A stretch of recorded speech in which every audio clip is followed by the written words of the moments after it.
Kabupaten Sumbawa Barat, Provinsi Nusa Tenggara Barat, dengan fasilitator Bapak Abdul Haris SPD MPD dan pengajar praktik Ibu Asmawati SPD. Di video ini saya akan menampilkan kegiatan diseminasi budaya positif di sekolah saya sebagai bentuk aksi nyata saya di modul 1.4. Selamat menyaksikan. Terima kasih. Assalamualaikum warahmatullahi wabarakatuh.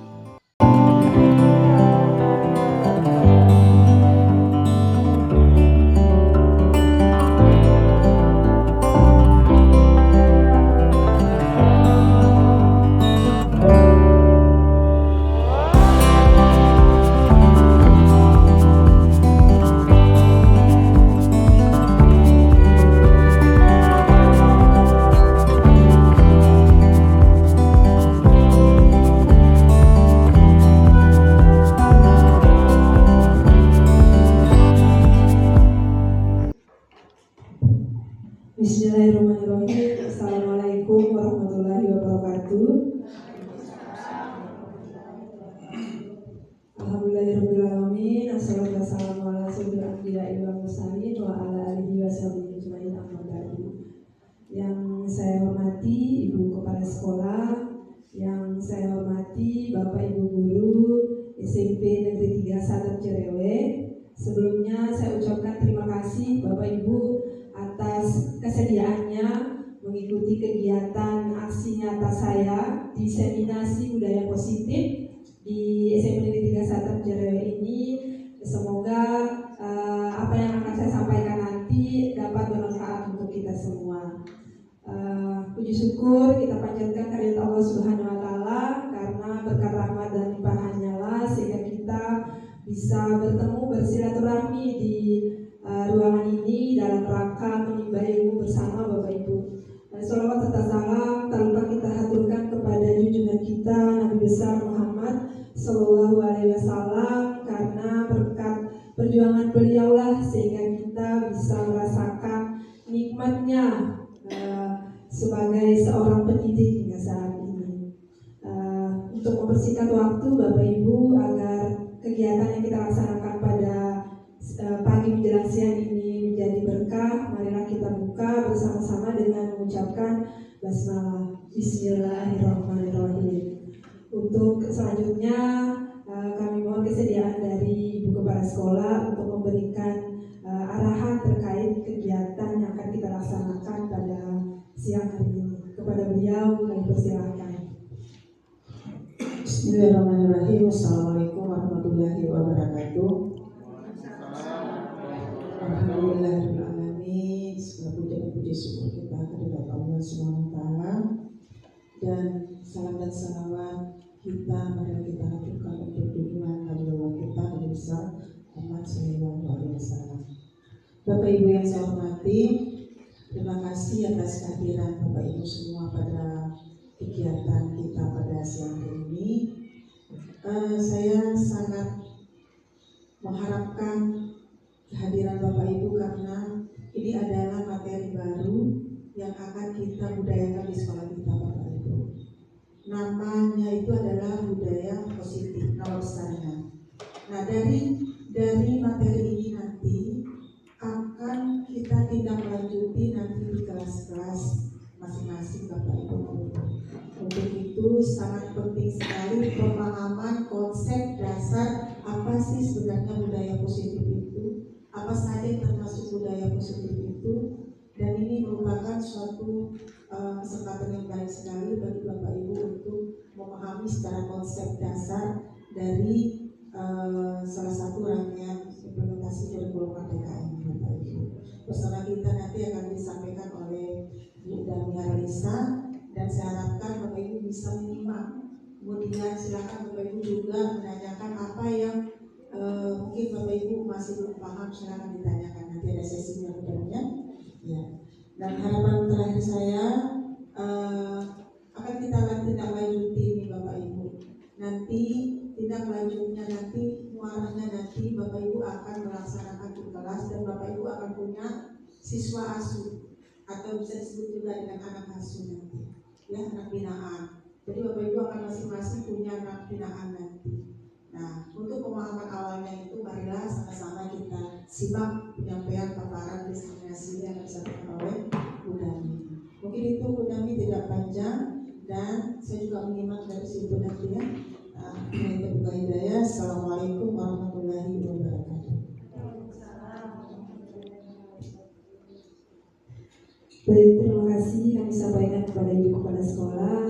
Selanjutnya Bapak Ibu, untuk mempersingkat waktu, bisa kita mulai kegiatan kita pada siang hari ini. Sebelumnya mohon izin Bapak Ibu untuk kita bisa berdiri dulu sebelum kita mulai kegiatan kita.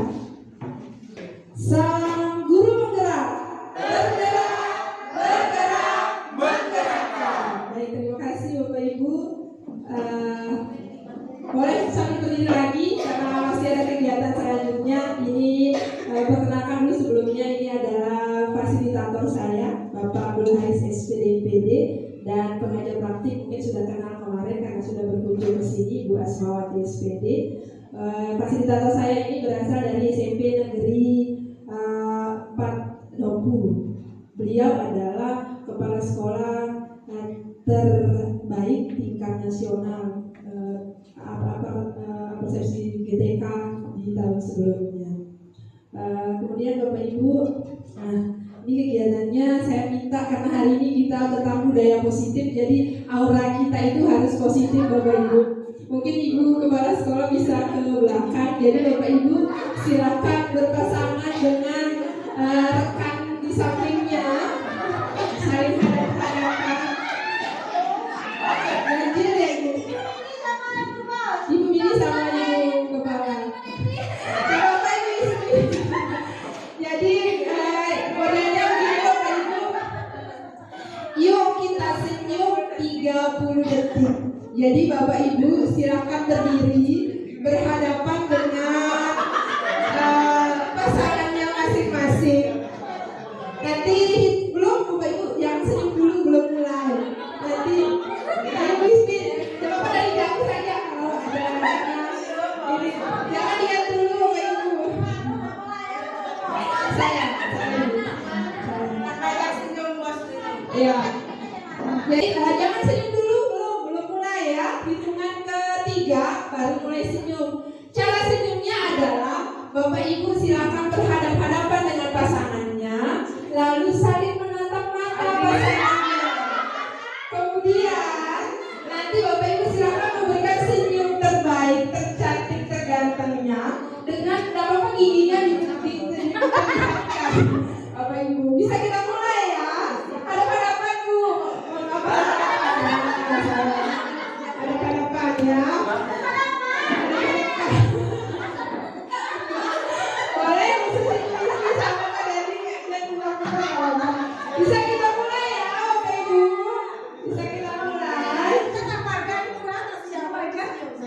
Ya cukup senyum saja. Mungkin bisa dicontoh Ibu Mini dengan Ibu Kepala itu bisa saling.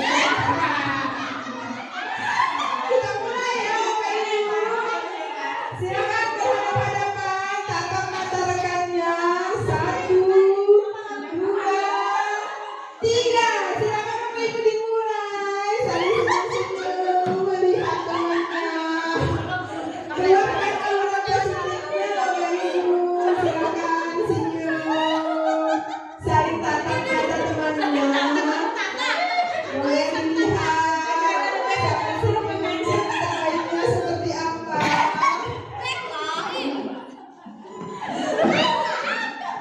Baik. Sudah Bapak Ibu, sudah senyum. Baik. Tepuk tangan dulu buat kita semua.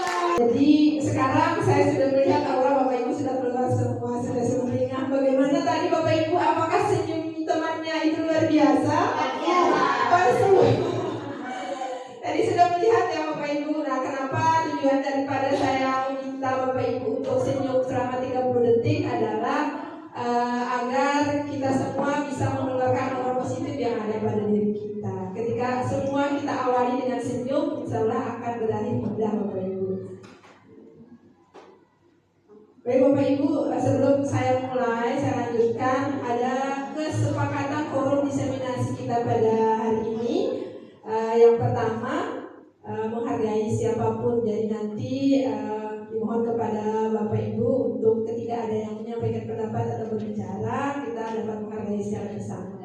Selanjutnya berpartisipasi aktif dalam kegiatan, mengangkat tangan jika berpendapat atau bertanya. Ada lagi Bapak Ibu yang ditambahkan? Ini sudah saya kosongkan 2. Mungkin ada usul terkait kesepakatan kita pada kegiatan ini. Boleh Bapak Ibu ada yang mau ditambahkan atau cukup ini saja? Tidak boleh menertawakan. Menghargai pendapat ini sudah masuk ke 1. Menghargai. Sudah cukup Bapak Ibu? Tidak ada yang perlu ditambahkan? Tidak boleh pesan HP. Jadi kan pertama Ya, berarti aktif dalam kegiatan. Cukup Bapak Ibu atau cukup ya? Kita tambah cukup. Tambah senyum. Oh ya, yang keempat nanti selalu senyum saat ini ya, selama kegiatan senyum terus sampai akhir. Hari ini materi yang diseminasi saya adalah tentang budaya positif. Bapak Ibu mungkin Bapak Ibu bertanya-tanya apa sih tujuan dari budaya positif itu? Kenapa kita harus memahaminya? Kenapa kita harus belajar tentang budaya positif? Nah, budaya positif ini tujuannya adalah membangun budaya positif di sekolah itu untuk menumbuhkan karakter peserta didik kita, karakter anak Bapak Ibu. Itu adalah tujuan utamanya. Jadi kenapa kita harus melaksanakan ini? Karena ini kaitannya dengan karakter. Di kurikulum Merdeka pun kita ditekankan untuk dapat membentuk karakter anak melalui profil belajar Pancasila. Dan itu pun sudah dikaitkan dengan kegiatan P5 dan lain sebagainya. Nah, ini muaranya juga ke sana nanti Bapak Ibu, budaya positif ini. Kemudian seorang guru yang baik, Bapak Ibu, seorang guru yang baik itu hendaknya memiliki kemampuan dalam mewujudkan budaya positif di sekolah. Jadi sebelum kita memiliki kemampuan itu, tentunya kita harus memahami dulu apa itu budaya positif. Jadi ada beberapa konsep inti Bapak Ibu di budaya positif. Ini budaya positif ini adalah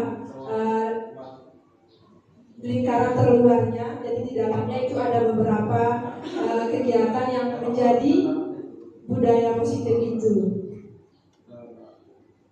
Nah, ini Bapak Ibu ada 6 konsep inti dari budaya positif. Yang pertama itu ada namanya disiplin positif. Kemudian ada yang namanya motivasi perilaku manusia. Kemudian keyakinan sekolah atau kelas, kebutuhan dasar manusia, posisi kontrol guru, dan segitiga restitusi. Ini semuanya akan berkaitan Bapak Ibu satu sama lain, sehingga nanti dari ke-6 konsep inti ini dapat menciptakan atau terwujudnya budaya positif di sekolah.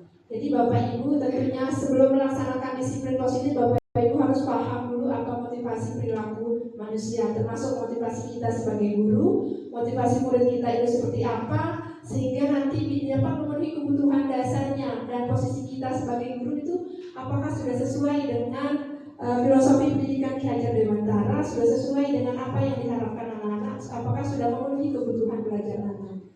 Jadi Bapak Ibu, nah yang pertama saya ulas satu-satu dulu dari ke-6 konsep ini Bapak Ibu. Yang pertama adalah disiplin positif. Bapak Ibu ketika mendengar disiplin positif, apa yang terbayangkan kira-kira di benak Bapak Ibu semua? Kan selama ini kita biasanya mendengar kata disiplin saja, ya. Kalau disiplin positif itu yang seperti apa Bapak Ibu?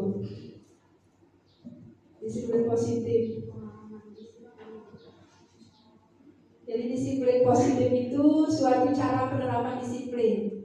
Jadi ya kebiasaan pendisiplinan terhadap anak-anak dengan mengajarkan anak itu bertanggung jawab dan menumbuhkan kesadaran dirinya itu berdasarkan nilai-nilai kebajikan. Ini saya tandai Bapak Ibu, nilai-nilai kebajikan. Mungkin Bapak Ibu pernah dengar nilai kebajikan selama ini? Bukan kebajikan itu sepertinya Bu Desi. Apa Bapak Ibu nilai kebajikan? Misalkan kita ingin anak itu bertanggung jawab, kemudian kita inginkan anak itu belajar dengan sungguh-sungguh di sekolah, kemudian kemudian anak itu dapat menjalankan proses belajar mengajar dengan baik sesuai memenuhi kebutuhannya.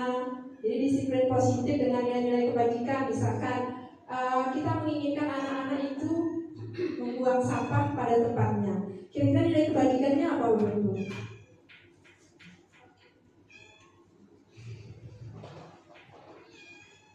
Apa kira-kira nilai kebajikannya, Bapak Ibu?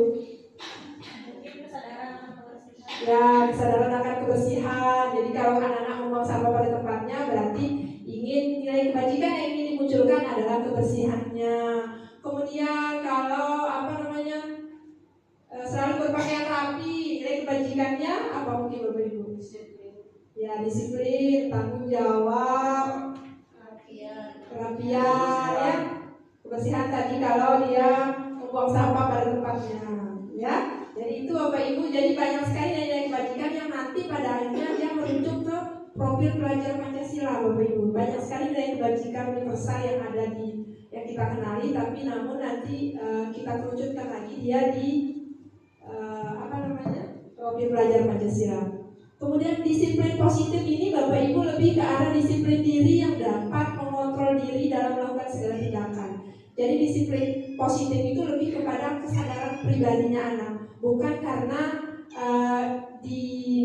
disuruh, bukan karena ingin dihargai, atau bukan karena ingin mendapatkan paksaan. Nah, jadi ini adalah memang murni dari dirinya sendiri. Dia datang sekolah tepat waktu karena memang itu nilai-nilai yang dia percayai. Kalau saya datang sekolah tepat waktu, maka akan tepat juga saya masuk kelas, tepat waktu juga saya masuk kelas, dan anak-anak juga tidak tertinggal materi, dan saya sudah menjalankan nilai-nilai yang saya yakini. Seperti itu, Bapak Ibu. Kemudian disiplin diri ini dapat memahami dan menyadari tindakan mereka berdasarkan motivasi internal. Jadi motivasi itu bukan dari luar, bukan karena mengharapkan pujian, bukan karena ingin diperhatikan lebih, tapi karena memang berasal dari dirinya sendiri, bukan akibat paksaan, pujian, ataupun menghindari hukuman, Bapak Ibu. Jadi itu adalah konsep dasar dari disiplin positif. Kita mengharapkan anak-anak bisa disiplin, dan disiplin itu berasal dari dirinya sendiri. Ketika disiplin itu sudah berasal dari dirinya sendiri, maka itu sudah termasuk disiplin positif, Bapak Ibu. Nah, jadi nilai-nilai kebajikan tadi Bapak Ibu diharapkan nanti kita munculkan di sini. Nah, nanti anak-anak beriman, bertakwa, kemudian mandiri, misalkan kebersihan. Ini kan nanti masuk ke gotong royong. Jadi anak-anak bagaimana bergotong royong bersama, membersihkan halaman sekolah, kelas. Nanti larinya adalah ke arah muaranya gotong royong. Jadi seperti itu, Bapak Ibu. Selanjutnya, nah ini motivasi perilaku manusia. Tadi disiplin positif Bapak Ibu yang pertama, ya. Sekarang yang kedua adalah motivasi perilaku manusia. Mari kita berefleksi, Bapak Ibu. Mari kita bertanya kepada diri kita sendiri. Bapak Ibu datang ke sekolah hari ini motivasinya apa? Mungkin boleh angkat tangan. Yang jujur Bapak Ibu, ya, yang jujur dari lubuk hati yang paling dalam. Silakan Bu Eva. Mencerdaskan anak bangsa. Mulai mulia sekali Bu Eva. Ibu Rin, silakan. Karena tanggung jawab. Tanggung jawab. Karena memang sebagai seorang guru harus datang. Makanya harus datang, ya. Oke. Ya, melaksanakan kewajiban dari Pak Dedi. Silakan Pak. Karena ada jam di kelas. Karena ada jam di kelas, berarti kalau tidak ada jam, Bapak ini tidak datang. Dan Bapak ini jujur, ya, tidak apa-apa. Silakan Ibu.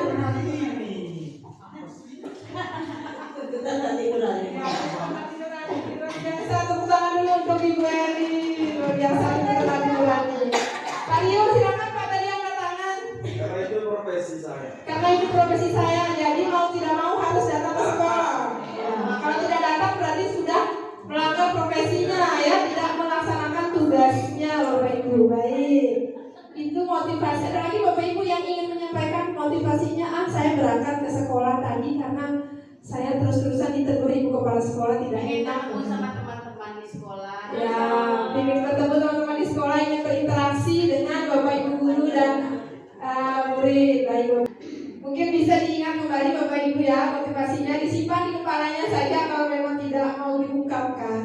Jadi motivasi perilaku manusia itu ada 3 Bapak Ibu. Jadi ada 3. Termasuk murid-murid kita ketika melakukan sesuatu itu pasti ada motivasinya.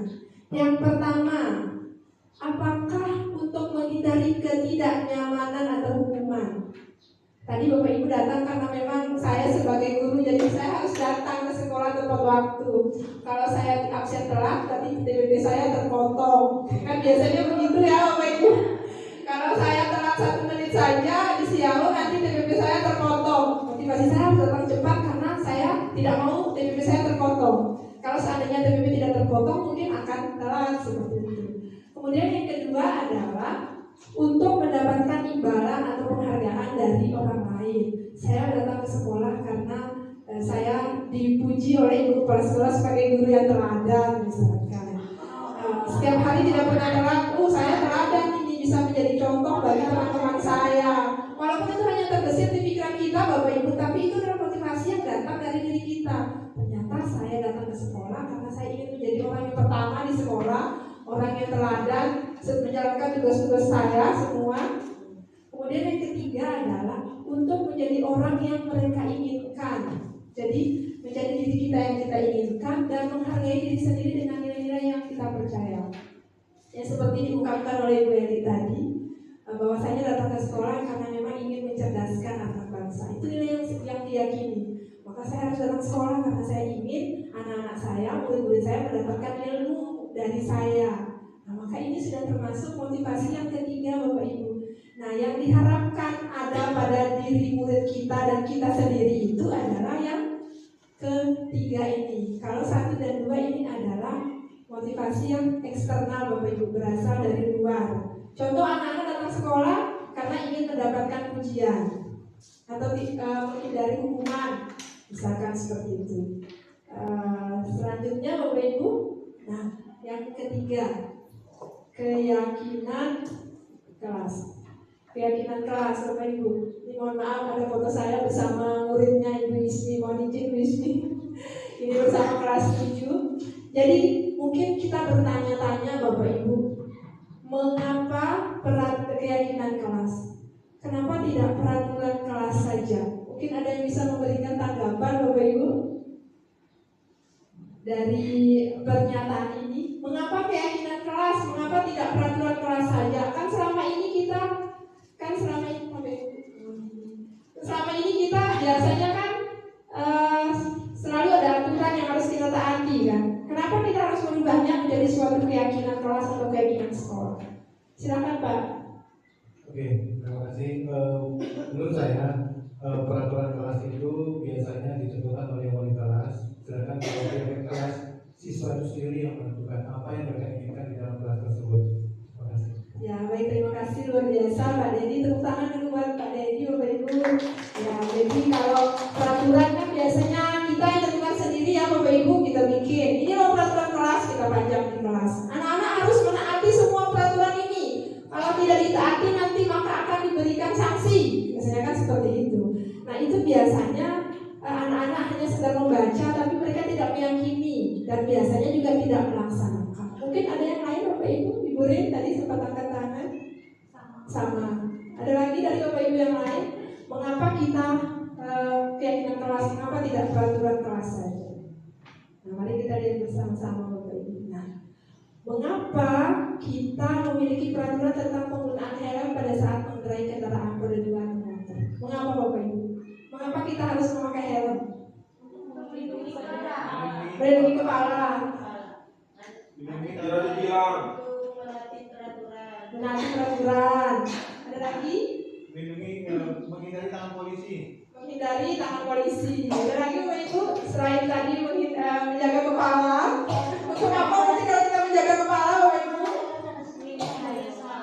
Untuk keselamatan. Baik, terus sekali bahan. Jadi kita biasanya memiliki peraturan. Kita menaati peraturan mengendarai kendaraan motor itu dengan helm karena kita ada nilai di situ yang kita yakini, yaitu keselamatan. Banyak sekali mungkin dari kita yang pakai helm sekedar biar tidak ditilang, atau saya harus pakai helm karena saya tidak tahu apa yang terjadi ke depan.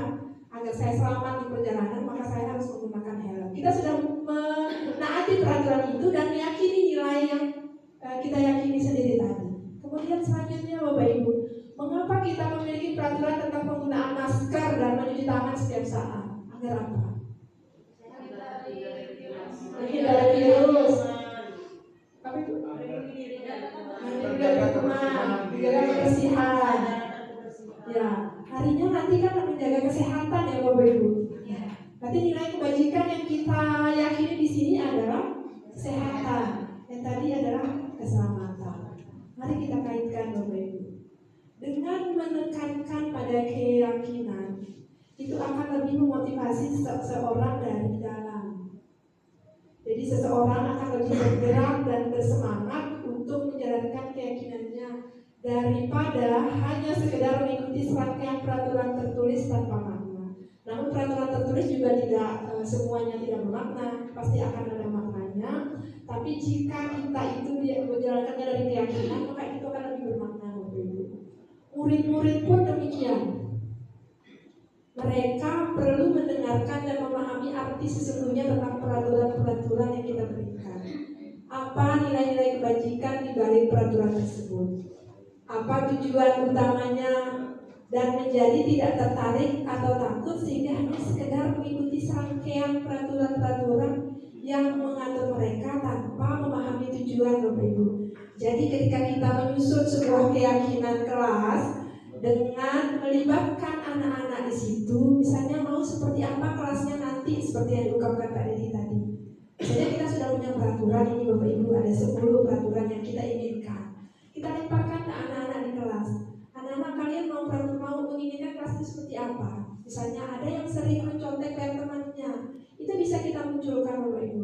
Jadi tapi nanti yang kita susun adalah kita disarankan tidak menggunakan kalimat negatif, berarti kita harus menggunakan kalimat positif. Nah, jadi keyakinan kelas ini Bapak Ibu guru berperan dalam mewujudkan terbentuknya keyakinan sekolah atau keyakinan kelas dengan adanya kesepakatan antara guru dan murid. Nah, nanti akan saya tampilkan sebuah video yang nanti Bapak Ibu bisa melihat langkah-langkah dalam proses penyusunan keyakinan kelas di kelas 7. Kemudian keyakinan sekolah atau kelas itu berupa pernyataan-pernyataan universal yang mudah diingat dan dipahami dan harus diterapkan di lingkungan sekolah. Contoh Bapak Ibu, dilarang membuang sampah. Itu adalah sebuah kalimat negatif karena ada kata dilarang. Jadi ketika dilarang itu kita mindset kita sudah kemana-mana ya anggapannya. Nah kalau kita rubah kalimat itu menjadi sebuah kalimat positif tetapi dengan makna yang sama, berarti bisa dirubah seperti apa Bapak Ibu? Jagalah kebersihan atau buanglah Buanglah sampah pada tempatnya. Nah itu akan lebih indah untuk dibaca dan dipahami.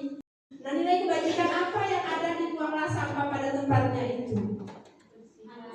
Kebersihan. Jadi itu yang kita harapkan ada pada anak-anak. Ketika anak-anak meyakini bahwa dengan membuang sampah pada tempatnya itu akan menjaga kebersihan, maka itu akan dapat memberikan motivasi internal dan diharapkan nanti mereka dapat melaksanakan itu.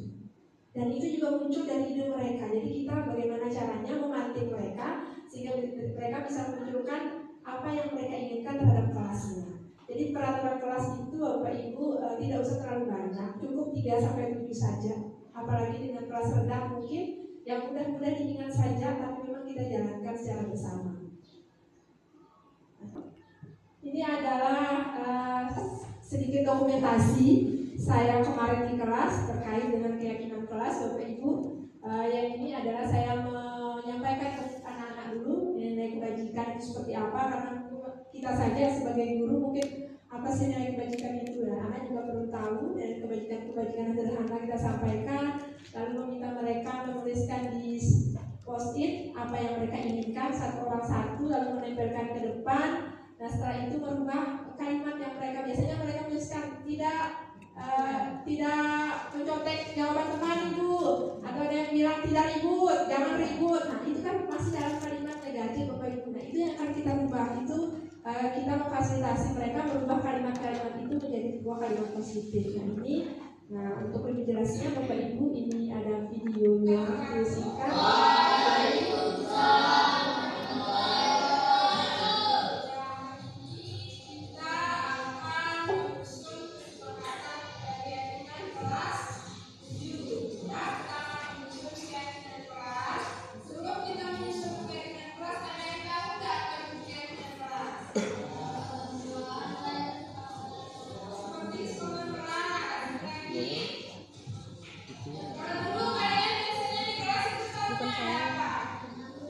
Nah,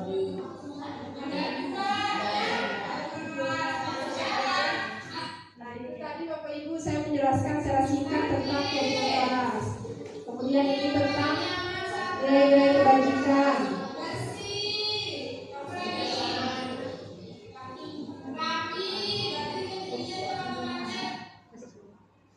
Nah, kemudian ini saya membagi post-it-nya ke siswa dan murid untuk dituliskan di post-it-nya masing-masing.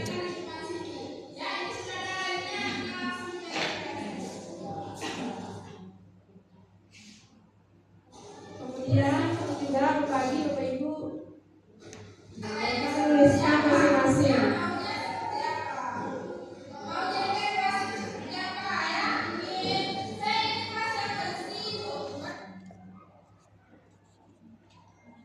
Setelah mereka menuliskan Bapak Ibu, mereka lalu menempelkan hasil tulisan mereka itu ke depan. Semua menempelkan. Setelah mereka menempelkan, baru kita baca. Terkadang ada yang sama Bapak Ibu hasilnya itu.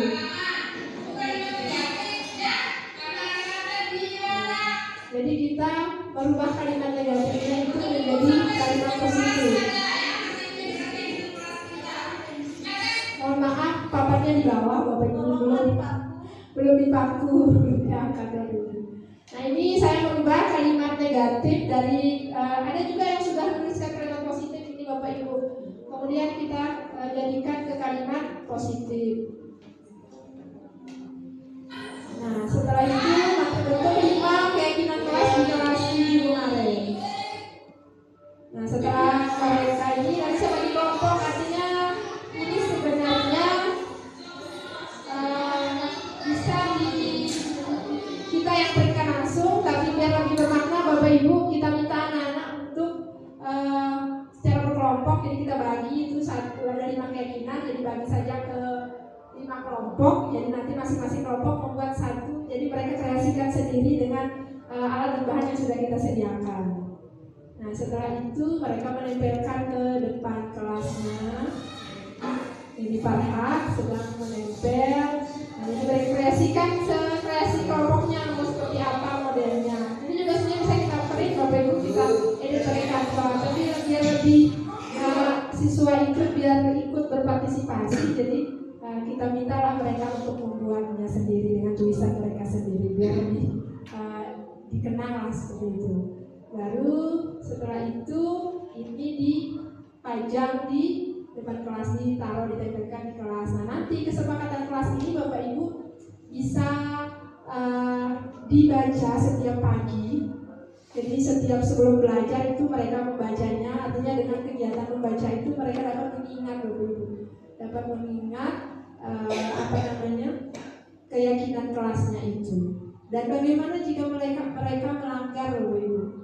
Boleh nggak kita beri konsekuensi kira-kira? Kalau mereka melanggar Bapak Ibu? Boleh asal ada kesepakatan. Konsekuensinya seperti apa kira-kira? Boleh nggak kita beri hukuman? Ya silakan Bu Rin. Mungkin tidak dengan cara dihukum, mungkin memberikan tugas, mungkin menghafal ayat-ayat pendek atau hal-hal sejenisnya lah mungkin menurut saya Bu Dani. Nah, baik Bapak Ibu. Jadi ketika kita sudah menyusun sebuah keyakinan, tentunya nanti ini menjadi dasar kita ke materi selanjutnya nanti. Diharapkan kita tidak memberikan hukuman ataupun konsekuensi Bapak Ibu. Apalagi konsekuensinya itu nanti di luar dari, misalnya keyakinannya itu berpakaian rapi, ternyata dia di kelas itu tidak berpakaian rapi, maka kalau kita beri hukuman misalnya kamu harus membersihkan WC atau memungut sampah, itu sudah masuk hukuman di luar konteks dari keyakinan yang mereka yakini. Jadi kita boleh memberikan konsekuensi sebenarnya, namun berupa teguran Bapak Ibu nanti dan dilakukan restitusi, nanti arahnya ke materi yang terakhir Bapak Ibu. Jadi tetap hanya kita berikan pendampingan model ininya konsekuensinya, bukan memberikan istilahnya seperti menghafal ayat itu jatuhnya nanti larinya ke hukuman, walaupun itu bukan dalam bentuk fisik ya, tapi tetap nanti larinya ke hukuman. kita diharapkan tidak memberikan hukuman. Nah, karena itu bukan masuk dalam budaya positif Bapak Ibu. Selanjutnya nanti kita dor-dor Bapak Ibu, sedikit dor-dor, tapi bukan dor-dor temannya. Saya yang mendor-dor Bapak Ibu. Ketika saya dor Ibu Ismi, bukan Ibu Ismi duduk, Ibu Ismi duduk, Pak Dedi dan Pak Iyo itu saling sebut nama. Tidak. Dan Pak Iyo sebut nama Pak Dedi, Pak Dedi sebut nama Pak Iyo. Siapa yang cepat itu berarti pemenangnya, yang telat berarti dulu. Gitu ya. Berarti bagaimana kalau Ibu Desi berarti Ibu Eva sama Ibu Eli? Enggak, sebut nama lawannya, ya. Ya, harus tahu. Contoh dulu ya.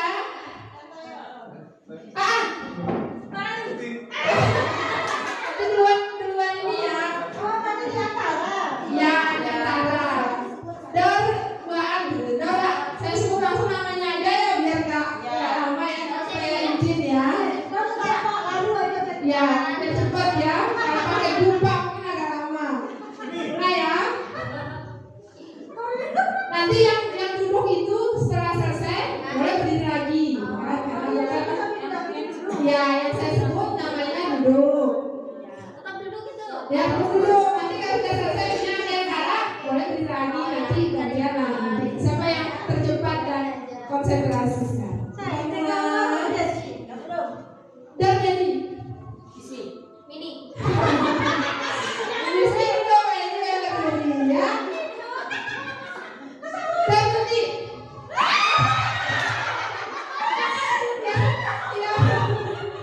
berarti karena ibu Karina duduk, berarti ibu Karina yang duduk. Berdiri ya.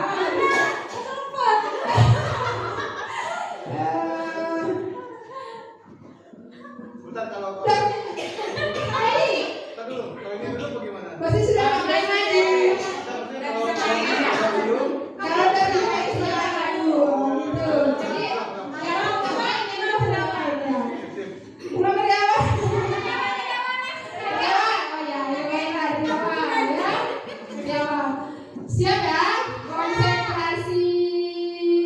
Darana.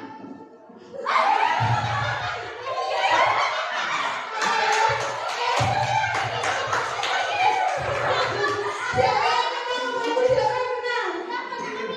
Siapa yang menang? Salah sebut. Berarti ibu-ibu ini yang menang karena ibu ini salah sebut. Ini boleh berdiri. Dario. Dario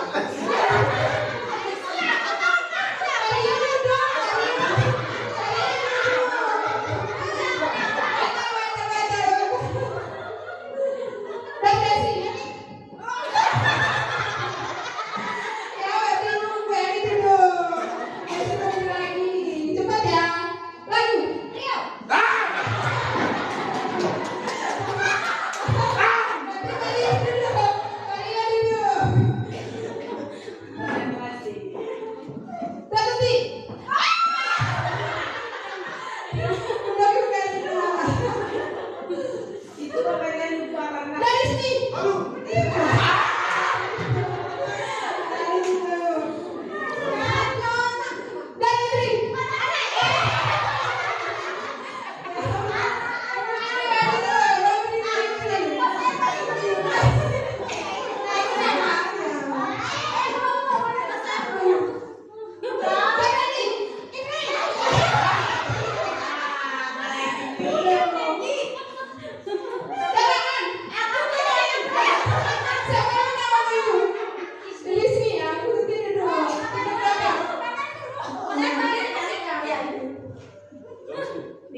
Ini ya, kalau Ibu Ismi berarti Ibu Desi sama Pak Dedi ya. Dan Dedi. Makasih ya. Benar ya? Iya dong. Nanti kalau Ibu Eva berarti Ibu Desi, Bu Pak Dedi. Kalau Ibu Desi ini ya. Dan Dedi. Ibu Desi ya. Berarti pemenangnya adalah Ibu Desi dan Pak Dedi. Tepuk tangan Ibu Desi.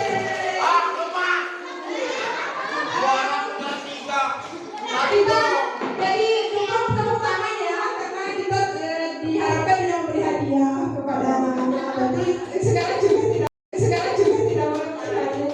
Tepuk tangan dulu buat kita semua Bapak Ibu. Ya, boleh semangat Bapak Ibu. Semangat. Boleh kita tepuk semangatnya lagi. Ibu Eva mungkin bisa memimpin dan ting dulu. Ayo kita tepuk semangat biar lebih keluar aura positifnya lagi. Tepuk semangat ya. Contohnya ya. Tepuk semangat.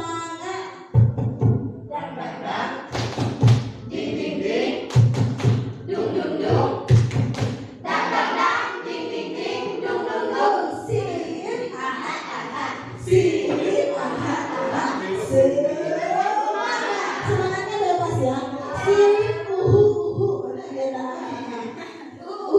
Ya. Semangatnya itu sesuai dengan semangat Bapak Ibu hari ini atau siang ini. Mau begini, boleh ya. Berdiri dulu Bapak Ibu, ayo semangat.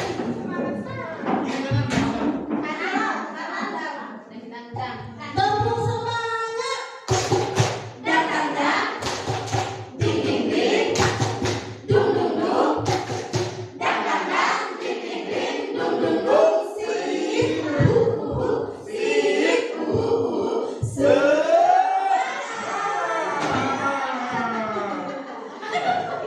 Baik, terima kasih Bapak Ibu, tepuk tangan dulu buat kita semua. Sekarang tadi materinya Bapak Ibu, konsep intinya tadi ada berapa Bapak Ibu, masih diingat nggak? Ada berapa konsep inti budaya musikal? Tadi kita sudah belajar, bukan belajar ya, kita sudah membahas bersama disiplin positif, motivasi dalam manusia dan kehidupan. Nah, sekarang kita masuk ke konsep inti yang keempat Bapak Ibu, yaitu kebutuhan dasar manusia. Jadi kebutuhan dasar manusia, apa sih kebutuhan dasar manusia? Sebelum saya lanjut, Bapak Ibu ada yang tahu apa kebutuhan dasar manusia? Ada berapa kebutuhan dasar manusia? Selain sangan, papan, Ada 5. ada tersier, primer, sekunder, ada lagi 5 kebutuhan dasar manusia. Jadi biar lebih jelas Bapak Ibu bisa kita simak bersama ya. Ternyata pandang, sangan, papan itu termasuk kebutuhan manusia, tapi itu hanya termasuk golongan satu. Ada lagi yang ini. Dan ketika murid, Bapak Ibu penekanannya, ketika murid melakukan sesuatu perbuatan yang bertentangan dengan nilai-nilai kebajikan yang kita yakini tadi di awal, atau melanggar, itu sebenarnya dikarenakan mereka gagal memenuhi kebutuhan dasar mereka. Jadi ada kebutuhan yang tidak terpenuhi sehingga mereka melakukan itu agar kebutuhan itu dapat terpenuhi. Dengan mereka melakukan tindakan itu, kebutuhannya jadi terpenuhi walaupun yang dilakukannya itu adalah melanggar aturan, tapi itu ternyata memenuhi kebutuhan mereka. Nah, sekarang kita saksikan bersama Bapak Ibu, apa sih kebutuhan dasar manusia itu? Ternyata ada 5 Bapak Ibu. Pertama ada bahasanya apa ini Bapak Ibu? Kita bacanya apa ini di tengah? Survival ya. Itu bertahan hidup. Nah, termasuk sangan, apa tadi? Sandang, pangan, papan itu ternyata masuk ke bertahan hidup. Ada lagi kebutuhan Bapak Ibu yang ternyata kita mungkin belum mengenal selama ini. Yang kedua ada belonging Bapak Ibu. Rasa kasih sayang dan rasa diterima. Kemudian terkadang ada anak-anak yang ingin diperhatikan, melakukan sesuatu. Saya mengeluarkan baju karena saya ingin diperhatikan. Kan kalau saya mengeluarkan baju pasti saya ditegur. Kalau saya ditegur pasti saya diperhatikan, kan nama saya saja yang disebut. Nah, setelah kita analisis Bapak Ibu, mungkin saja anak itu ingin memenuhi kasih sayang dan rasa diterima. Dia ingin dilawaki, ingin disayang oleh gurunya, ingin diperhatikan. Kemudian yang ketiga adalah power, Bapak Ibu, penguasaan. Jadi kebutuhan dasar atau dia ingin berkuasa, ingin menguasai temannya, ingin menguasai termasuk kita juga, ingin memenuhi kebutuhan. Saya ingin menguasai, ingin berkuasa dengan saya ingin menguasai murid. Saya harus mengatur murid seperti ini, seperti ini. Ternyata itu kebutuhan yang ingin saya penuhi misalnya. Kemudian selanjutnya adalah freedom, Bapak Ibu, kebebasan. Ada anak-anak yang mungkin di rumahnya kurang bebas, kemudian di sekolah itu dia bisa bebas. Dan kebebasan itu diaplikasikan, dimanfaatkan dengan melanggar sebuah ini karena dia merasa bebas. Atau misalkan di kelas kita dia misalnya melanggar aturan karena dia ingin bebas, dia tidak mau belajar mungkin. Nah, itu kita refleksi kenapa dia tidak mau belajar di kelas kita. Apakah mungkin metode kita yang salah atau memang dia itu ada yang ingin dipenuhi selain itu. Nah, selanjutnya yang terakhir adalah fun, kesenangan. Nah, selanjutnya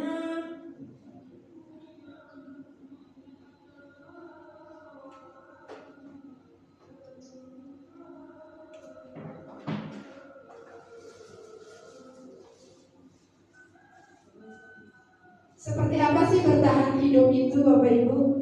Nah, bertahan hidup itu termasuk kesehatan, kemudian izin Ibu saya berdiri, ada rumah, makanan, sangan, papan tadi, itu termasuk dalam bertahan hidup. Kemudian kasih sayang dan rasa diterima itu yang seperti apa? Jadi keinginan untuk tetap terhubung dengan orang lain, baik dengan temannya, dengan guru, dengan orang tua. Misalkan saya melanggar peraturan sekolah, agar saya bolos-bolos aja setiap hari, biar saya dipanggil sama ibu kepala sekolah.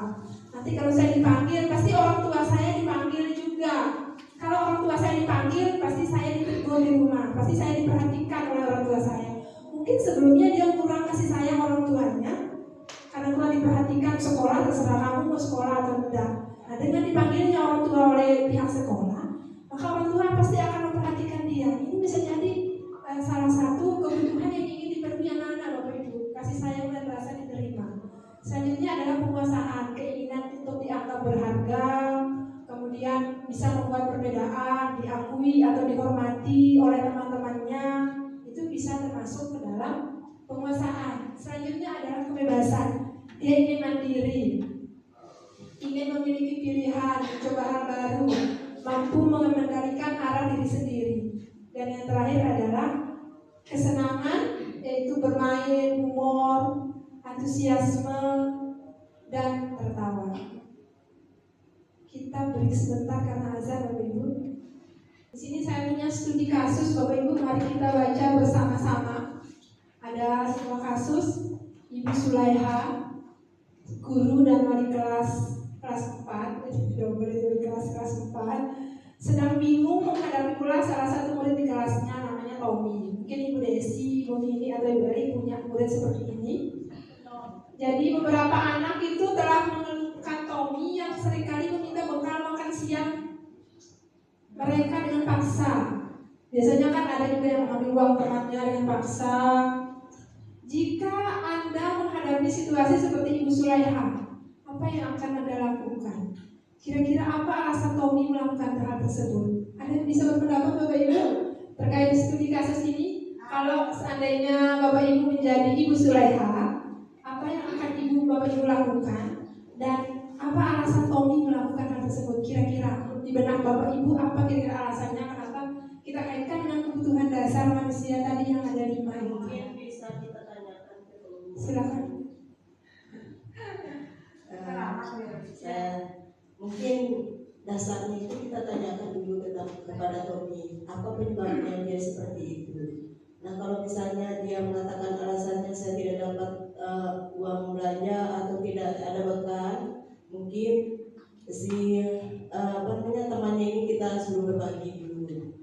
Kalau tidak bisa mungkin ada cara lain lagi ya. Kita cari titik awalnya dulu, apa penyebabnya dia seperti itu. Terima kasih, tepuk tangan dulu buat Ibu Eli. Jadi beliau ini sudah paham langkah-langkah restitusi sepertinya, sudah melaksanakan langkah restitusi yang awal. Padahal kita belum masuk loh materi restitusi, tapi beliau sudah tahu dulu. Terbiasa Bu Eli. Jadi mungkin langkahnya kita bisa memanggil dulu si Tommy ini. Kita tidak boleh langsung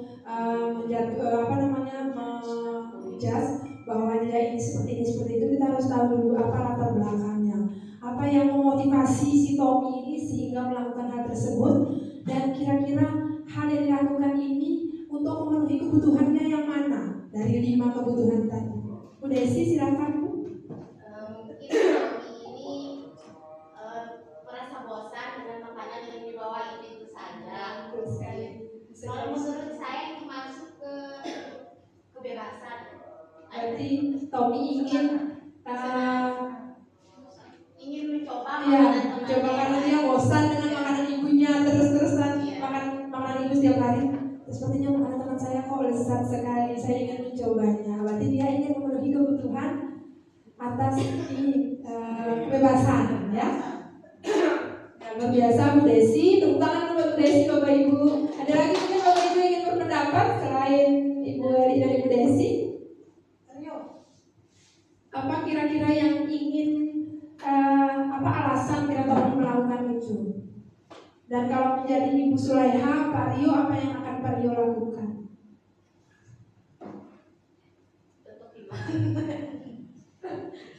Apakah boleh kita langsung menghukum Tommy, Bapak Ibu? Jangan ya, tidak boleh Bapak Ibu kita, karena kita inginkan anak-anak itu memiliki budaya positif di sekolah. Kita ingin menerapkan, berarti kita harus mengetahui apa motivasi dia melakukan hal tersebut. Yang disampaikan Ibu Eli dan Ibu Desi tadi luar biasa, itu sudah menganalisis dengan tepat sekali, dengan benar sekali terkait dengan kasus Tommy. Kita coba lihat Bapak Ibu dari berbagai perspektif. Yang pertama, alasan Tommy. Alasan pertama, karena ia lapar dan orang tuanya bekal di sini. Tidak memberikan dia bekal makan siang, ya, karena dia lapar. Orang tuanya tidak memberikan bekal makan siang, maka kebutuhan yang ingin dipenuhi itu dia berusaha untuk memenuhi kebutuhan survivalnya, bertahan hidup. Karena lapar berarti kan dia harus makan biar dia bisa bertahan hidup, Bapak Ibu. Karena orang tuanya tidak memberikan dia bekal. Nah, itu alasan yang pertama.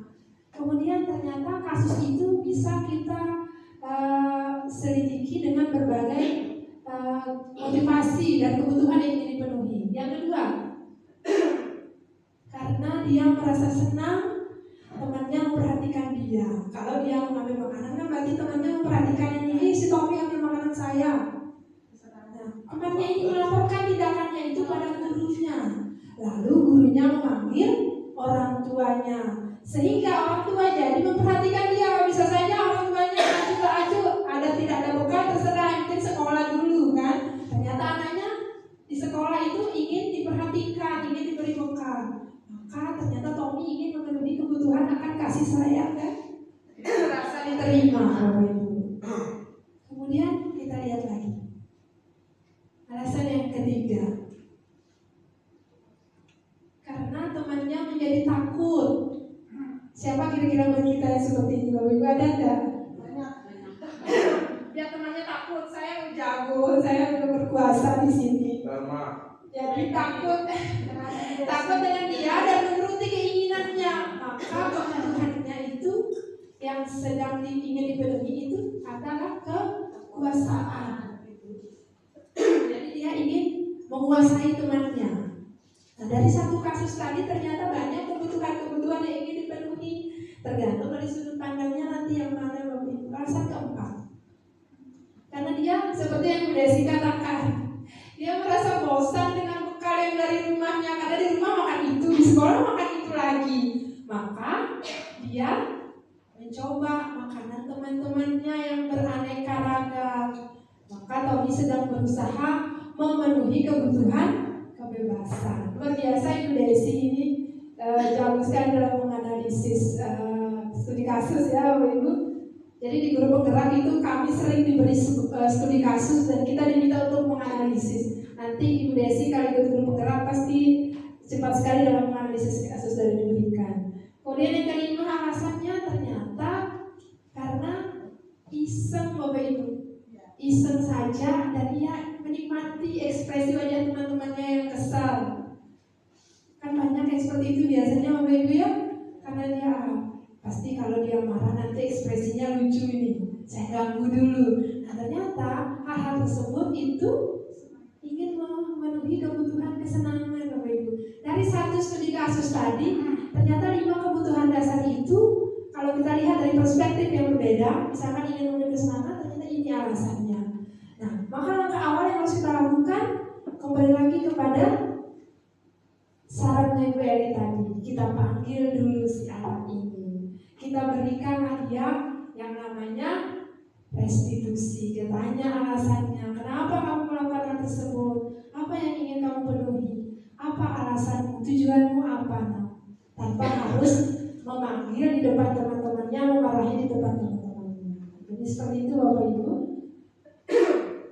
Selanjutnya, sebelum kita ke restitusi Bapak Ibu, kita tadi sudah tahu dulu motivasi manusia itu seperti apa motivasinya. Kemudian keyakinan kelas itu seperti apa, kita menyusunnya. Kebutuhan dasar itu seperti apa, ada berapa sih, ada 5 tadi. Sekarang Bapak Ibu, apakah Bapak Ibu sudah tahu posisi kontrol Bapak Ibu selama ini di sekolah? Kenapa Bu Edi? Apakah Bapak Ibu tahu posisi kita di sekolah ini kan sebagai guru Bapak Ibu ya, pendidik yang tujuannya adalah ingin mencerdaskan anak bangsa, membentuk karakternya sehingga sesuai dengan nilai-nilai profil belajar Pancasila. Ternyata kita punya posisi kontrol Bapak Ibu yang selama ini mungkin kita belum memahami apa sih posisi kita. Kita itu seperti apa sih di kelas, di sekolah itu kita seperti apa. Dalam budaya positif Bapak Ibu, 5 posisi kontrol itu ada 5. Yang pertama penghukum, yang kedua pembuat rasa bersalah, yang ketiga teman, pemantau, dan yang terakhir adalah manajer. Jujur Bapak Ibu, kira-kira kalau Bapak Ibu melihat dari ke-5 posisi ini, Bapak Ibu berada di posisi mana? Manajer, luar biasa. Bu Adi posisi mana Bu? Penghukum. Jangan terlalu jujur Bu.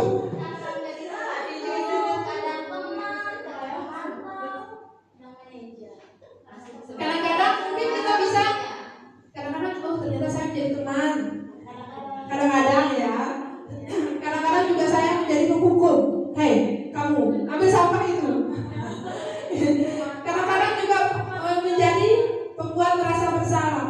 Kamu ini sudah datang terlambat, tidak masukin baju lagi. Nah ini sudah, murid itu sudah salah, disalahkan lagi, tambah kecewa, langsung untuk begini. Ya, ternyata selama ini kita tidak sadar Bapak Ibu.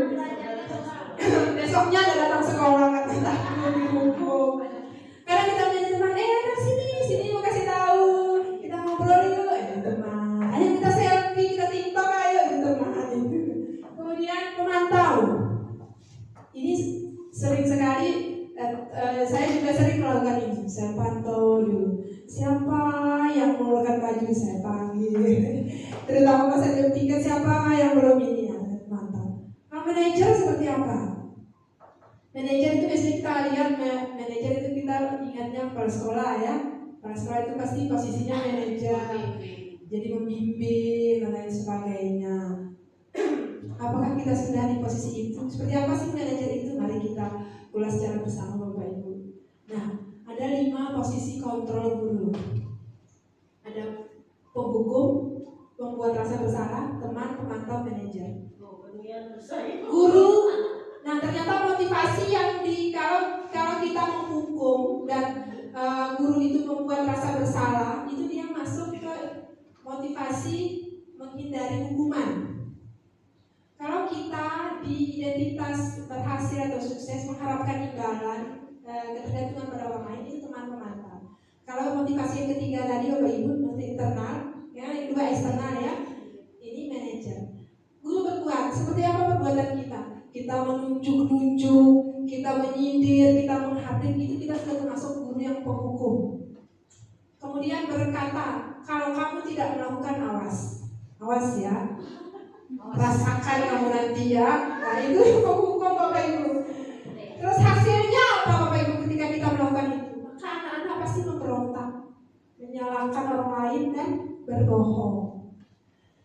Kaitannya dengan dunia yang berkualitas itu seperti apa? Murid meletakkan guru di luar dunia berkualitas. Saya tidak menganggap guru itu, yang kerjaannya mukul saya setiap hari. Saya tidak menganggap dia sebagai guru saya. Bisa seperti itu Bapak Ibu.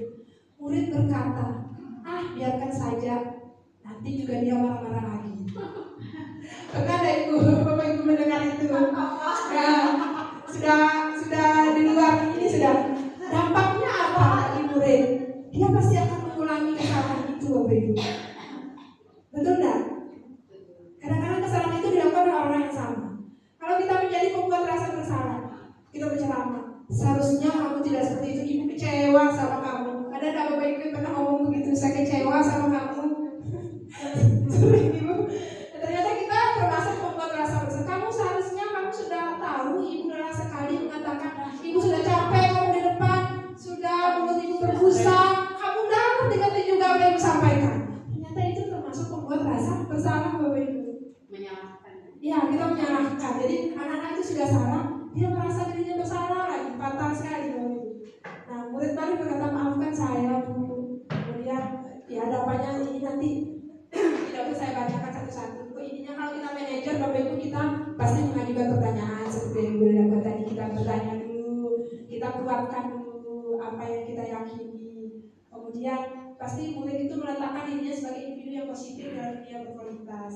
Jadi kita tanya bagaimana caranya kamu memperbaiki keadaan itu anak. Jadi kita minta anak-anak mencari solusi sendiri. Selanjutnya Bapak Ibu, apakah posisi kontrol aku? Mari kita lihat. Menurut Bapak Ibu semua, posisi kontrol apakah aku ketika saya kecewa sekali dengan kamu Randy, Dharma. Ini termasuk posisi kontrol apa Bapak Ibu? Dari 5 posisi tadi. Membuat rasa bersalah. Yakin Bapak Ibu? Iya. Yakin? Mari kita lihat. Ya, membuat rasa bersalah. Betul sekali Bapak Ibu. Selanjutnya, kamu tidak pernah benar melakukannya. Ibu suruh begini, kamu begitu kerjaannya. Kira-kira apa? Apa kira-kira? Membuat rasa bersalah. Yakin Bapak Ibu? Hukum atau membuat rasa bersalah? Mari kita lihat. Penghukum Bapak Ibu, ternyata ini dari dalam hukum ya. Selanjutnya, ayolah lakukan demi Bapak atau Ibu ya. Apa ini? Yakin? Yakin teman? Baik, kita cek dulu. Teman ternyata. Hebat Bapak Ibu sudah tahu posisinya. Selanjutnya, apa rencanamu untuk menyelesaikan masalah? Ya. Kita cek 1, 2, 3. Iya, manajer. Siapakah yang sering berbicara seperti ini Bapak Ibu? Apakah Bapak Ibu pernah mengatasi masalah anak-anak dengan mengatakan hal ini? Apa rencana untuk menyelesaikan masalah? Pernah Bapak Ibu? Mungkin bisa dijawab besok ya. Nah, sebagai guru, posisi kontrol manakah yang seharusnya kita terapkan Bapak Ibu? Teman atau manajer? Seharusnya sebagai guru kita harus menerapkan posisi manajer Bapak Ibu. Teman itu boleh-boleh saja, tapi lebih baiknya adalah manajer. Ya. Karena terkadang kalau teman itu anak-anak merasa menganggap bahwa kita temannya sendiri. Ya, ada momen-momen mereka tidak menghargai kita.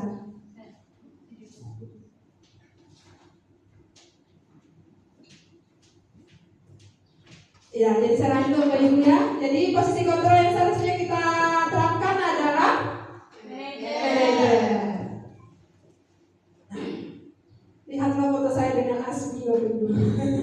Ini kemarin itu saya coba melakukan restitusi terhadap Asmi. Jadi di antara kelima posisi kontrol itu Bapak Ibu sebagai guru yang baik kita harusnya menggunakan posisi kontrol manajer. Sebagai manajer dapat berbuat sesuatu bersama murid, mempersilahkan murid bertanggung jawab dan mendukung murid agar dapat menemukan solusi. Selain itu, posisi manajer mengacu pada restitusi yang dapat menjadikan murid sebagai manajer bagi dirinya sendiri sehingga dapat tercipta identitas positif pada diri murid.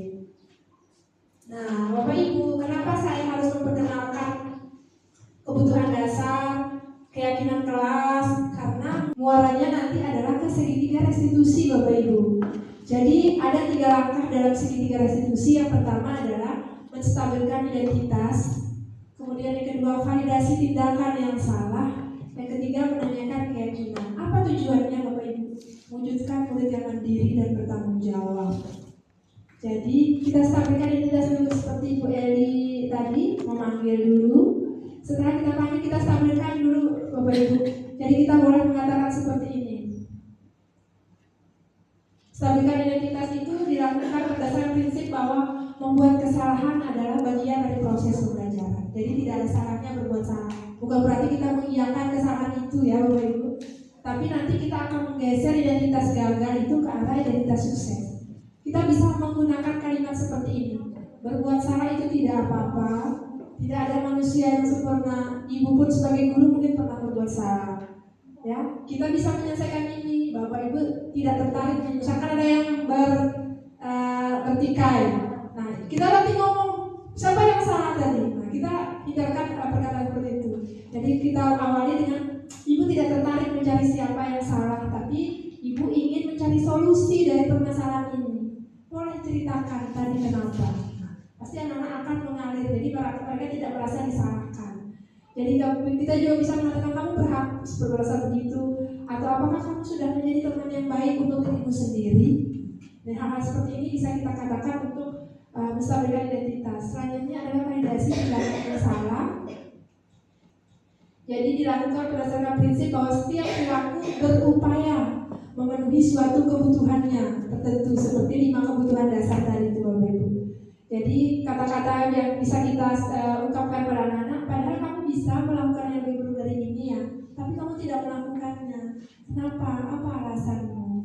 Nah, jadi kamu pasti punya alasan seperti yang boleh dikatakan tadi. Itu sudah termasuk langkah restitusi yang kedua, validasi tindakan yang salah. Apa alasanmu anak melakukan itu? Kamu patut bangga pada dirimu sendiri. Kamu boleh menanyakan dan seterusnya. Selanjutnya adalah menanyakan keyakinan. Kenapa kita harus menyusun keyakinan kelas Bapak Ibu? Karena nanti larinya adalah ke restitusi atau menyusun keyakinan sekolah. Keyakinan sekolah mana yang kita langgar? Misalkan itu ada berpakaian rapi, buang sampah pada tempatnya, selalu menghargai temannya, membudayakan sopan santun, kata tolong dan lain sebagainya. Misalnya masuk sekolah tepat waktu. Ketika ada yang dilanggar, maka kita kembalikan lagi itu ke keyakinan anak-anak dan larinya ke 3 ini, ke langkah yang ketiga, menanyakan keyakinan. Nilai-nilai apa yang telah kita sepakati tadi? Yang mana yang kamu langgar? Nah, apa yang dapat kamu lakukan untuk memperbaiki? Jadi hal-hal itu Bapak Ibu bisa kita lakukan dalam menyelesaikan masalah yang terjadi pada anak-anak. Nah, ini adalah contoh penerapan restitusi yang saya lakukan kemarin Bapak Ibu. Jadi di sini itu ada ada 2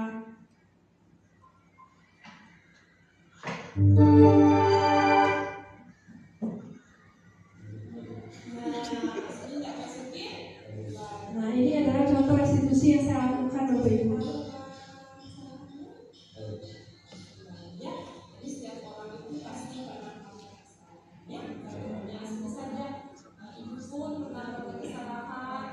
Ini adalah langkah menstabilkan identitas Bapak Ibu.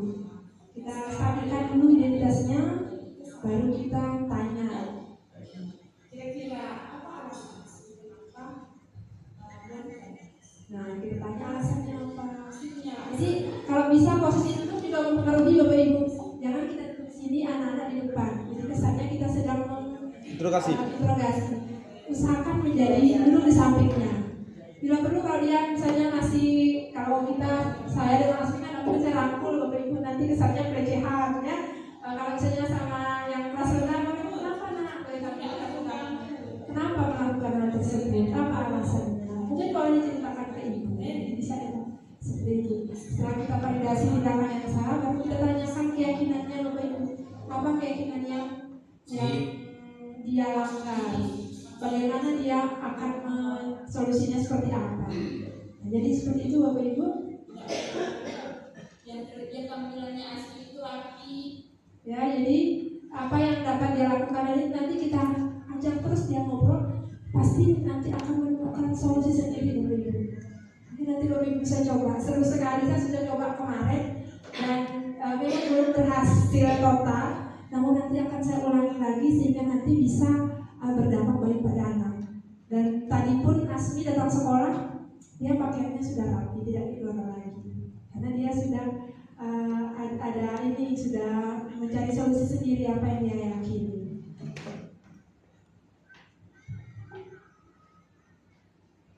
Baik Bapak Ibu, sekian dari materi budaya positif yang dapat saya sampaikan. Terima kasih atas perhatiannya. Selanjutnya saya buka sesi tanya jawab untuk 3 penanya saja. Saya batasi Bapak Ibu untuk tidak mengulur waktu.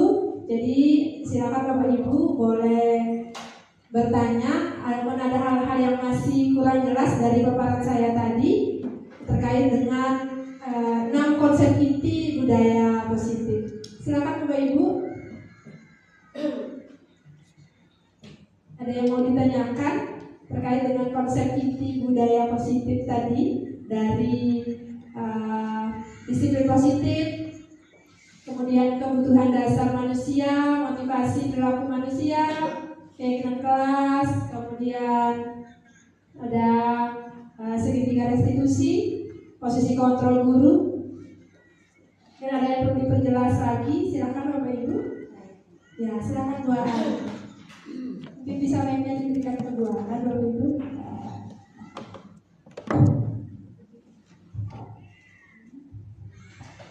Terima kasih Bu Dani atas kesempatan yang diberikan. Assalamualaikum warahmatullahi wabarakatuh. Waalaikumsalam warahmatullahi wabarakatuh. Pertanyaan saya yang pertama itu Bu Dani, itu mungkin tentang realita ya yang terjadi di kelas saya pada saat saya mengajar. Itu saya sering memberikan, kadang saya memberikan PR ke siswa saya. Nah, pada saat pertemuan berikutnya, kebanyakan mereka itu tidak mengerjakan PR itu.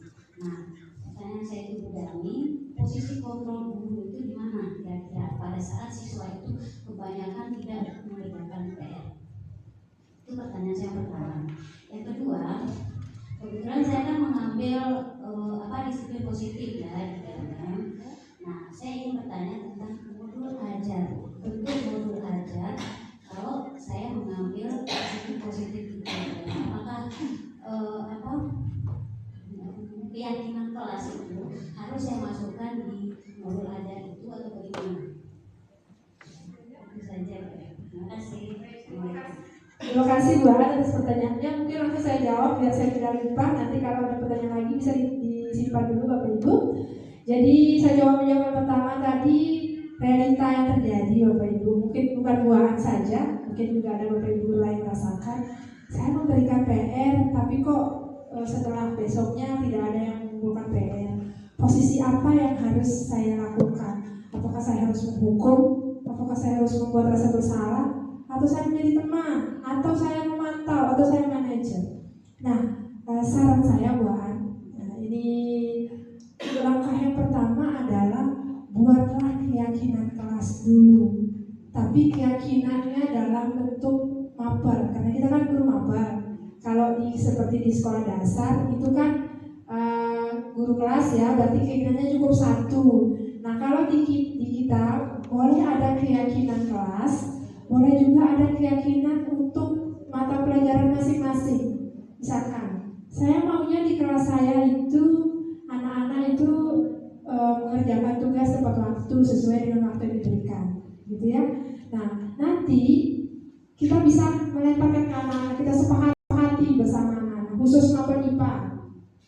khusus mapel IPA ada keyakinan sendiri, misalkan karena mungkin ada prakteknya, nanti setiap praktek harus melengkapi alat dan bahan, jadi kita sudah sepakati dulu di awal sebelum kita belajar. Nah nanti dari itu misalkan melanggar, apa yang harus saya lakukan? Maka kita beri teguran dulu buat, dan kita lakukan restitusi di situ. Itu yang diharapkan di budaya positif. Tidak kita menghardik anak-anak, kamu tidak mengerjakan PR, berarti kamu tidak punya nilai nanti. Kita lakukan restitusi. Dari tidak mengerjakan PR itu kan sudah melanggar keyakinan ya. Artinya kalau melanggar keyakinan, maka kita restitusi. Kan banyak budami, masa kita restitusi semua. Nah kita pelan-pelan satu-satu dulu, kita coba dulu ya. Nah itu memang tidak mudah buat, karena kita butuh proses. Budaya positif itu dapat namanya budaya, berarti kan dimulai dari pembiasaan. Kita harus mengawali dulu dengan hal yang tidak mudah, karena kita ingin menciptakan budaya. Budaya itu kan sudah terbiasa, sudah terjadi turun-menurun, setiap tahun itu sudah menjadi sebuah kebiasaan dan itu menjadi budaya. Nah karena ini kita kan baru mulai, kita belum ke arah situ, jadi kita awali dulu dengan keyakinan kelas. Setelah kita keyakinan kelas untuk mapel IPA dulu, nanti baru kita larinya ke restitusi. Ketika restitusi itu sudah mentok, maka kita berdayakan guru BK di situ. Tidak apa-apa kita libatkan guru BK di situ. Setelah itu setelah guru BK pun mentok, kita ke kepala sekolah. Dan baru nanti mungkin di dalam akhirnya bisa kita kompisit dengan orang tua. Itu yang diharapkan Bapak Ibu. Memang mungkin kedengarannya terlihat kok ribet sekali ya, tapi memang itu yang diharapkan. Kita larinya apapun masalah itu diusahakan kita restitusi dulu, jangan langsung menghukum.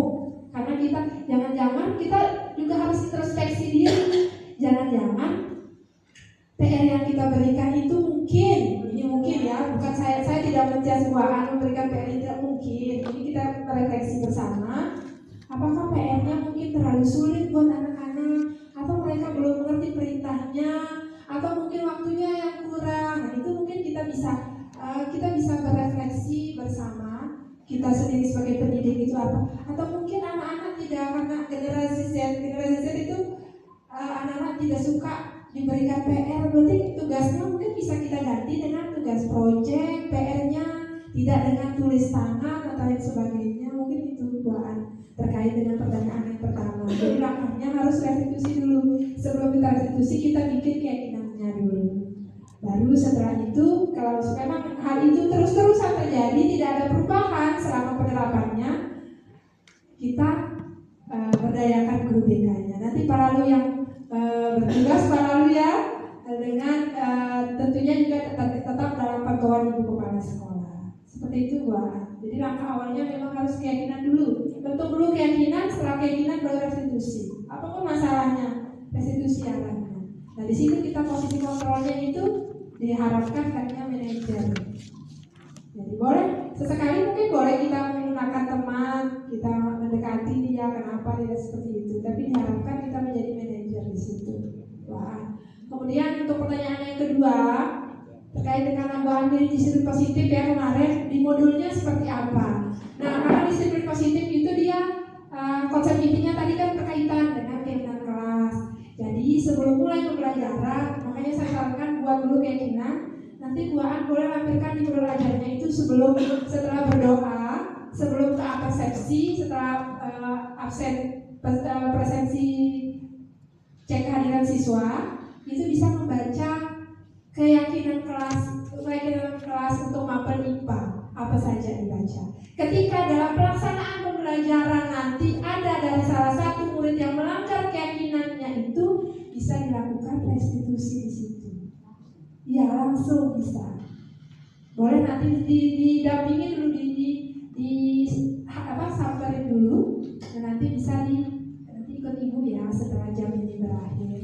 Jadi posisi perilakunya itu, target perilakunya nanti ibu di situ memang tidak langsung nampak di situ karena ini restitusi, tidak bisa kita lakukan di depan umum. Kita harus melakukan di tempat yang memang nyaman dan aman untuk anak-anak mengeluarkan keluh kesahnya seperti itu.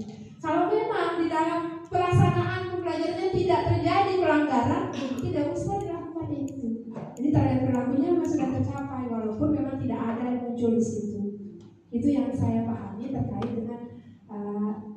modul ajar yang akan digunakan di ini nanti observasi. Mungkin bisa ditangkap penjelasan saya, Bu Ara? Ada tanggapan?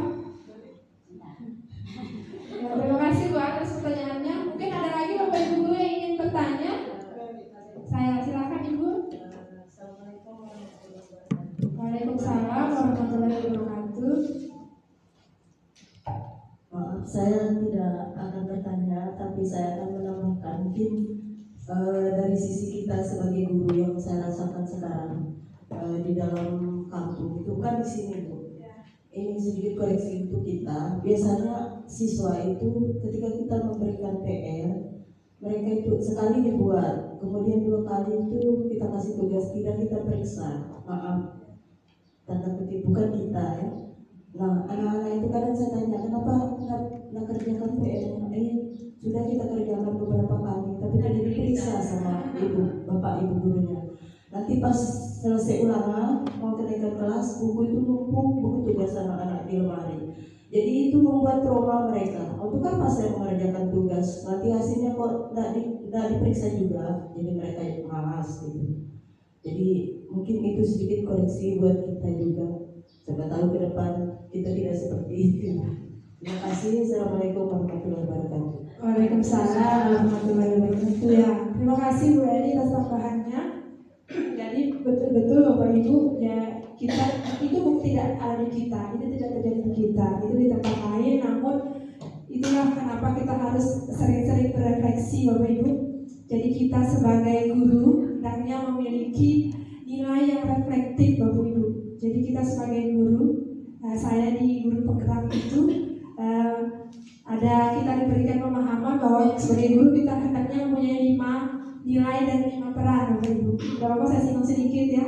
Yang pertama kita hendaknya punya nilai yang berpihak pada murid. Kemudian yang kedua kita hendaknya punya nilai mandiri. Yang ketiga kita hendaknya punya nilai yang reflektif, artinya kita selalu berefleksi dengan apa yang kita lakukan. Ketika hal itu baik kita lanjutkan, ketika itu dampaknya kurang baik maka kita hentikan, kita cari perbaikannya. Yang keempat adalah nilai inovatif dan yang kelima adalah nilai kolaboratif. Jadi sebagai guru hendaknya kita memiliki nilai itu dan tidak ada salahnya kita berefleksi buahan.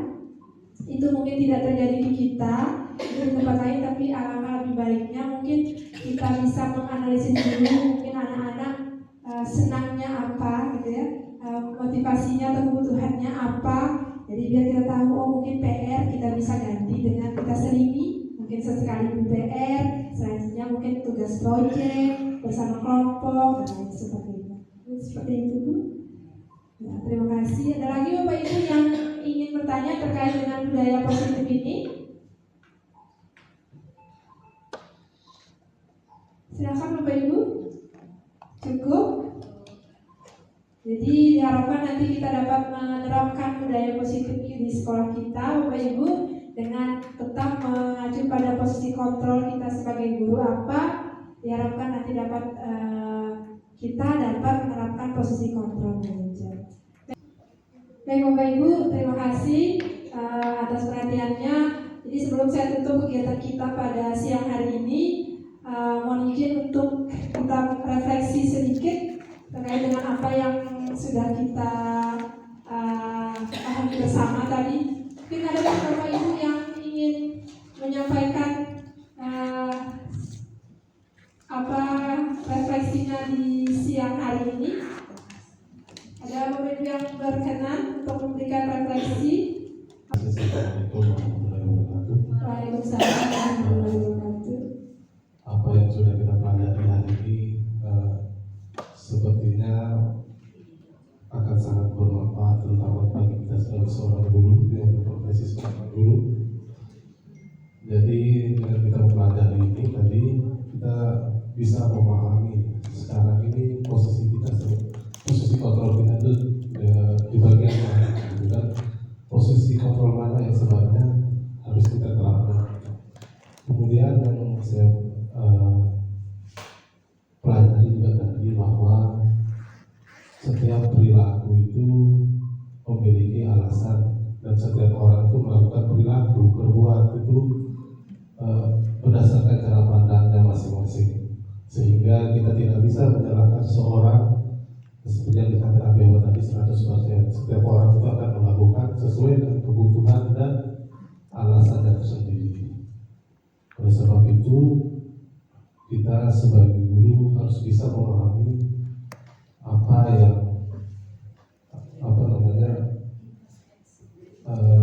yang sebaiknya kita lakukan supaya murid kita bisa berkembang lebih baik. Mungkin itu saja. Terima kasih. Terima kasih Pak Lalu atas refleksinya hari ini. Bapak Ibu, terima kasih atas waktunya.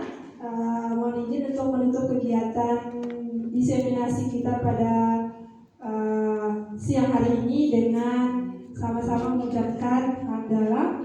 Alhamdulillahirrahmanirrahim. Wabillahi taufiq wal hidayah. Assalamualaikum warahmatullahi wabarakatuh. Waalaikumsalam warahmatullahi Bismillahirrahmanirrahim. Assalamualaikum warahmatullahi wabarakatuh. Perkenalkan, nama saya Namil Sofa. Saya Kepala Sekolah SMPN 3 Satap Jerewe. Dari hasil pemaparan yang saya ikuti oleh guru penggerak sekolah saya, nama Bu Dami Harlisa SPDGR, saya merasakan banyak sekali manfaatnya. Yang sebelumnya saya tidak paham tentang apa itu budaya positif, apa itu keyakinan kelas, cuman mendengar saja, tetapi korelasinya itu kurang paham, kurang mengerti, dan di mana saya harus menggunakan itu.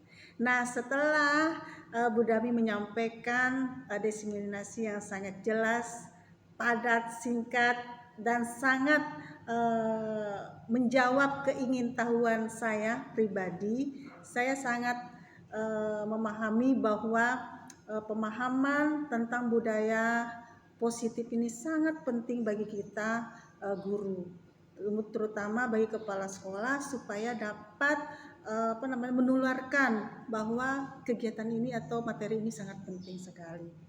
Saya mengenal di sini dari hasil yang saya dapatkan itu bahwa ada bermacam-macam budaya positif ya. Ada yang namanya segitiga restitusi, kemudian ada namanya budaya disiplin positif, kemudian keyakinan kelas, kemudian kebutuhan dasar manusia, dan itu dirincikan secara lancar, secara rinci sekali dan secara baik sekali oleh Bu Dami Harlisa. Mengenai kesempatan ini saya sampaikan ucapan terima kasih atas ilmunya Bu Dami. Saya jadi paham, dan insya Allah ini akan saya terapkan dan tindak lanjuti di sekolah saya dengan terlebih dahulu memotivasi Bapak Ibu guru di sekolah saya. Dan ini merupakan, kalau saya boleh ambil suatu kesimpulan, bahwa ini adalah sentuhan psikologis anak yang harus dilakukan oleh Bapak Ibu guru. Ketika Bapak Ibu guru paham tentang budaya positif ini, saya yakin tidak ada lagi acara hukum-hukum di sekolah, tidak akan ada lagi. Saya yakin ini akan menjadi budaya yang baik antara guru dan siswa dapat belajar dengan senang di sekolah. Mungkin itu yang bisa saya sampaikan. Billahi taufiq wal hidayah. Assalamualaikum warahmatullahi wabarakatuh. Assalamualaikum warahmatullahi wabarakatuh. Saya Selva Anggraini dari SMP Negeri 3 Satap Jerewe. Dari kegiatan rekan kami, yaitu calon guru penggerak angkatan 11, Ibu Dami Harlisa SPD, terkait dengan diseminasi budaya positif di sekolah. Kegiatan ini sangat mendukung kami dan memberikan pemahaman kepada kami bagaimana cara atau bagaimana yang harus kami lakukan di sekolah. Contohnya ketika saya dengan guru mata pelajaran membuat peraturan yang ada di dalam kelas. Nah, ketika siswa melaksanakan atau melakukan suatu kesalahan, berarti saya tidak boleh menyalahkan anak-anak 100%. Saya harus merefleksikan diri atau bercermin pada diri sendiri apa yang telah saya lakukan, sehingga anak-anak itu ada yang taat pada aturan dan ada yang melanggar aturan yang saya buat di dalam sekolah. Nah, dengan adanya segitiga restitusi, saya lebih memahami apa saja yang harus saya lakukan dan kontrol diri saya, serta posisi saya tuh harus seperti apa ketika menghadapi siswa yang sedikit melanggar aturan atau siswa yang taat pada aturan, baik itu di dalam kelas, baik itu di lingkungan sekolah. Jadi alhamdulillah dari penjelasan ini saya lebih memahami dan lebih mengetahui posisi saya, apa saja yang harus saya lakukan agar semua masalah yang saya temukan di sekolah atau di dalam kelas itu bisa terselesaikan dengan baik dengan aturan-aturan yang sudah ditetapkan. Terima kasih. Assalamualaikum warahmatullahi wabarakatuh.